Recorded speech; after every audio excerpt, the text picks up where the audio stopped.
he started writing children's books back in the 1950s. And they're children's books, and they rhyme. But he actually was very observant of people and how things work, and he made his statement through his books. And so all of this is to say that, I'm saying that my presentation is, doctor's advice, and I'm like this academic anthropologist. I'm not.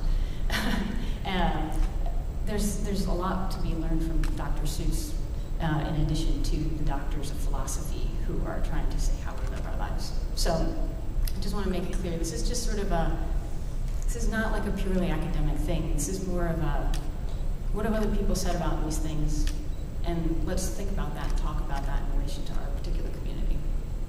That's where we're coming from here. So, community. One fish, two fish, red fish, blue fish, black fish, blue fish, old fish, new fish. This one has a little car, this one has a little star. Say, what a lot of fish there are. Yes, some are red and some are blue. Some are old and some are new. Some are sad and some are glad, and some are very, very bad. So that's One Fish, Two Fish from Dr. Seuss. The rest of that story goes on to pretty much talk about the variety of all of the different fish people in the world. And up here I have a dictionary definition of community. So it's a group sharing common characteristics or interests and perceived or perceiving itself as distinct in some respect from the larger society within which it exists. I think the Drupal community fits that definition pretty well. We all have a similar interest around Drupal, and we do sort of, identify ourselves as Drupal community. We're not the Joomla community or anybody else. We're not the local church group. We are the Drupal community. And so I just wanted to define this as this is the kind of stuff I'm talking about.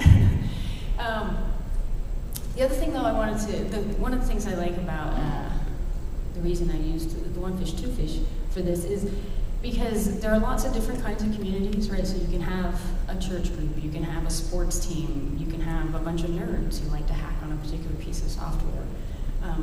There's lots of different kinds of communities. Some of them you might not immediately identify as such, but they are. And even within a community, though, there's tends to be a lot of variety. You can have a very small, tightly defined community, but even within that, you're still going to end up with sad and glad and very, very bad. You still always have a range within any community that you're working with. And I think, just want to point that out because I think a lot of people assume once you've defined a community and it's like this bubble, that everything inside of it is the same. Like that suddenly like that has created a particular thing that's sort of immovable. And you're always going to have a lot of variety and differences. And in particular, the whole idea that you have some people who are sad and some who are glad and some who are very, very bad. These are things you have to deal with within a community, and not acknowledging that up front is always dangerous.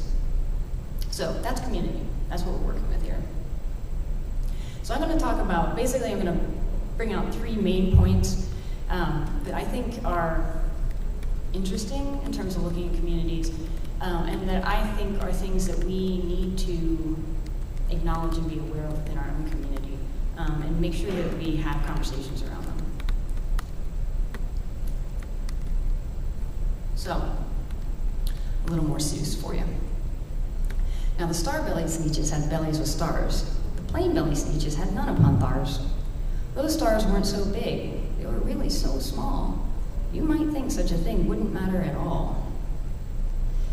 The story goes on, where basically, the ones who have stars on their bellies think that they're better than the others. And it's creates discord. But what happens is this guy comes into town who has a machine that can put stars on your belly.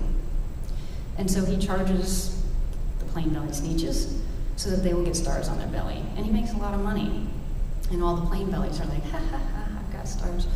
What ends up happening, though, is that basically there's an escalation where then the star-bellied ones want them removed so that they are then different again. And they both keep going back and forth, trying to be different and catch up with the other one. And then everybody gets confused at the end, and nobody has any idea who was originally plane or star-bellied.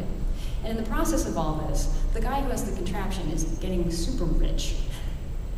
And at the end of the day, all the Sneetches run out of money, and he packs up and goes away with all of his money, and they're sort of left pretty much in the situation that they started with. And at the end, I am happy to say that the Sneetches got really quite smart on that day. The day they decided that Sneetches are Sneetches, and no kind of Sneetch is the best on the beaches, that day all the Sneetches forgot about stars and whether they had one or not upon thars. So, identity.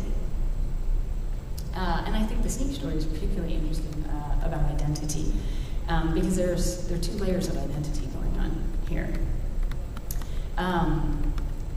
So I'll talk about my bullet points roughly. Barriers are required for a community to exist. And then this is something that a lot of people don't think about or acknowledge. But if you can't, the only way to identify is for there to be some kind of barrier. If there's no barrier, then everybody is there, so then there's no separate community. There's nothing to identify with, right? Like, if everybody on the planet is a member of the Drupal community, is there a Drupal community? Not so much really, right? We need to step over some invisible barrier that says, I am now part of the Drupal community, or I'm now part of the local PTA, or whatever it is, whatever thing that you're entering. There has to be some line somewhere that you've crossed to identify with that. And that line is a barrier. It can be really small. On Drupal.org, our barrier is you get an account and you are now a member of the Drupal.org community. It's not a really high barrier, but it's a barrier. If you don't get the account, nobody knows that you are a member of the community on Drupal.org. It's not to say that that's the only way to identify with the Drupal community larger, which is its own interesting thing. But barriers are necessary, and it is an interesting thing within open source in particular, sort of broader level, that there's this whole thing about not having barriers. Like, we don't want to have any barriers. We're all like love and freedom and no barriers. You do need to have barriers, and you need to think about them carefully. It's not as free-lovey as that. But then again, there are other barriers. Some open source communities, they do have serious barriers in terms of technical barriers. If you want to be a part of this community, or if you want to be a contributor of this community, you have to have a certain actual technical skill set and tool set, because you can't actually interact with us unless you use this tool. That happens. It's fine. I mean, if you want to be, let's say I want to be, part of a welder community, chances are I really should have welding equipment. I'm sure that, they might talk to me about it some, but, if you're not actually out there doing the same stuff, using the same tools as other people, that tends to just sort of be a barrier that's set up. And once you've done that, now you're really part of what that community is doing. So they're not bad things, is what I'm trying to say. Barriers are necessary, and they're not bad. You just need to be aware of them, and you need to think about it. And when you put new barriers in place, that's not a bad thing to just react against and say, why did they put that barrier up there? That's horrible, just based on principle. But you do need to think about what effect that barrier is having. What are you trying to say in terms of how you want people to identify with the group? So barriers are really important. There's another, the commitment and promotion. Oh, I went green there for a minute.